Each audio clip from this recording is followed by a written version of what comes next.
이 사업은 2011년도 봄에 이제 행안부에서 생활형 지역 공공 디자인 시범 사업으로 제안이 돼서 선정이 된 사업이에요. 그래서 저희가 그때 당시에 이제 여러 가지 스토리가 있는데 부지를 처음에 잡았다가 보상 관계가 잘 안 되어서 부지를 옮기고 이런 과정이 있긴 했는데 그 앞전에 있었던 2009년에 설계가 되었었다가 예산이 행안부랑 약속된 예산이 나오질 않아서 이제 2011년도에 사업을 진행하기로 한 바로 옆 부지, 이제 바로 남측 부지에 이제 향토음식 체험관이랑 연계가 되면 오히려 더, 커뮤니티 거점으로서의 시너지 효과가 있겠다라고 판단이 들어서 북측에 이제 경로당이 있고, 그 다음에 가운데 이제 공원 부지가 있고, 이제 끝 부지를 이제 저희 주민생활문화복지지원센터 부지로 이제 저희가 계획하기로 했어요. 그래서 세 개의 이제 경로당, 공원, 그 다음에 이번에 계획했던 커뮤니티 센터, 그 다음에 아래쪽에 향토음식 체험관, 이게 전부 묶여서 하나의 이제 거점으로 자리 잡게 되었는데, 지금 현재는 2011년도에 행안부 사업 나왔을 때, 그때 생활형 지역 공공 디자인 시범 사업에서의 조건 중에 하나가 역사문화 생태지도를 제작하는 것도 조건 중에 하나였고 해서 역사문화 생태지도를 제작하면서 이 사업을 진행한다, 시설비를 진행한다라고 했는데 아래쪽에 향토음식 체험관에서 원래 당초의 예산보다 적은 예산이 이제 확보가 되면서 전 11호다 보니까 예산 어려움이 있어서 건물만 겨우 이제 완성을 할 수 있고 외부 공간이나 마당을 조성할 수 있는 비용이 부족했던 거죠. 그래서 주민생활문화복지지원센터를 계획을 하면서 당시에 이제 행안부에서 지원해줄 수 있는 예산 금액이 좀 컸어요. 그래서 저희가 시설 규모는 최소화해서 20평 정도로 해서 작은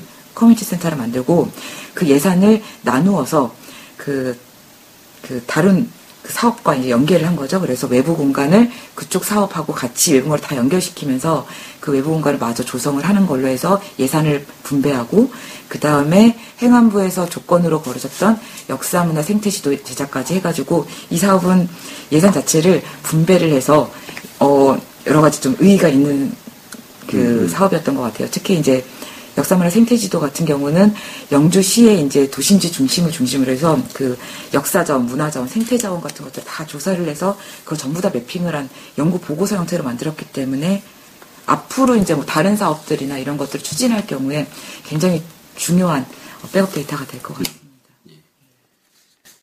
여기가 원래 부지 자체는 이렇게 앞에 향토음식 체험관 같은 건 원래 한옥이 있었던 곳이고 여기 부지는 이제 그냥 이제 철거하고 나서 빈 땅이긴 했는데 아무래도 그 근처에 이제 근대 한옥들이 많고 그 다음에 향토음식점과 바로 인접해 있고요. 작은 소로를 하나 끼고서는 바로 인접해 있고 하다 보니까 여기를 전체적으로 한옥 느낌이 나도록 이렇게 마을이 좀 이렇게 형성돼서 보이는 것들이 좋겠다라고 판단이 돼서 한옥으로 이제 신축 한옥인 거죠. 그래서 한옥으로 신축하게 되었고 그게 이제 나중에는 바로 옆에 있는 공원이 이제 소나무나 이런 것들 식재를 통해서 전통 마당처럼 꾸려지다 보니까 전체적으로 좀 전통 느낌이 나는 그런 마을 경관들을 이제 좀 연속시키는 그런 것들로 봤을 때 좀 어우러지는 걸로는 봤을 때는 신축 한옥이라는 게 되게 괜찮은 재미있는 생각이었던 것 같고요. 아무래도 이제 리모델링은 아니다 보니까 저희가 이제 자유롭게 할 수 있는 부분들은 좀 있었던 것 같아요. 그래서 공간을 크게 둘로 나누었는데 여기가 프로그램들이 운영 주체들이 주민들이 협의해서 이렇게 두 군데에서 들어가게 됐어요. 그러니까 이 인근에 있는 마을 협의체에서 이제 구성을 해서 교육 공간이나 커뮤니티 공간으로 쓰는 공간이 있고 굉장히 작은 공간이긴 하지만 한 부분은 또 NGO 단체에서 들어가서 쓸 수 있는 프로그램이 있고 그래서 두 개가 들어가다 보니까 한 곳은 약간 사무실처럼 쓰이는 공간이고 한쪽은 주민들이 사랑방처럼 쓰는 공간이다 보니까 이제 공간을 둘로 나눠서 사랑방처럼 쓰는 공간은 좌식으로 쓸 수 있는 패턴으로 그렇게 만들었고요. 한쪽으로는 사무실이니까 입식으로 사용 가능하도록 해서 들어가서 현관에서 분리되면서 바닥 레벨이 좀 다르게 그렇게 계획이 됐습니다. 네. 그리고 좀 아무래도 이제 공원이 사업이 진행되면서 이 전체 마스터 플랜에 대한 그림들이 이제 조금씩 더 커졌어요. 그래서 앞에 전면 쪽에 있는 그 건물도 보상이 되면서 그쪽도 공원 계획이 서게 되고 이러다 보니까 양쪽이 다 공원이 건물 사이에 있는 그 건물이 된 거죠. 그래서 어떤 측면에서는 공원 내 시설 같은 그러니까 정자 같은 시설물로서의 그 작은 커뮤니티 센터가 됐다라고 볼 수 있는 것 같아요. 아무래도 이제 그 보통 이제 요즘 이제 건축하시는 분들은 대부분 다 그렇지만 모던한 건축물들에는 익숙한데 한옥을 지을 수 있는 설계사무소는 사실 별로 없어요. 한옥을 설계할 수 있는 분들은 문화재를 다루시는 분들이 이제 대부분이신데 실제로 라이센스도 아예 따로 있고요.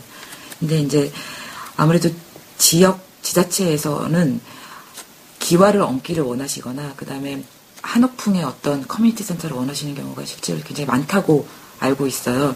그리고 그것들에 대해서 대부분의 건축가 선생님들이 굉장히 거부감을 많이 가지고 계시는 것도 알고 있고, 제가 얼마 전에도 이제 그런 얘기를 좀 들었었는데, 근데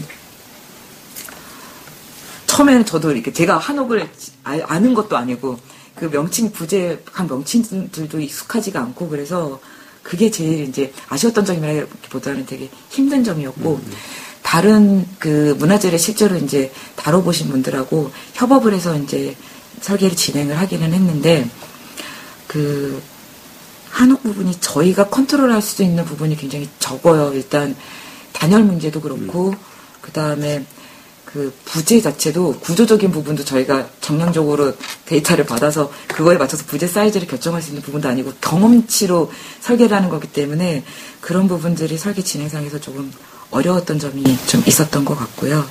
예, 그렇습니다.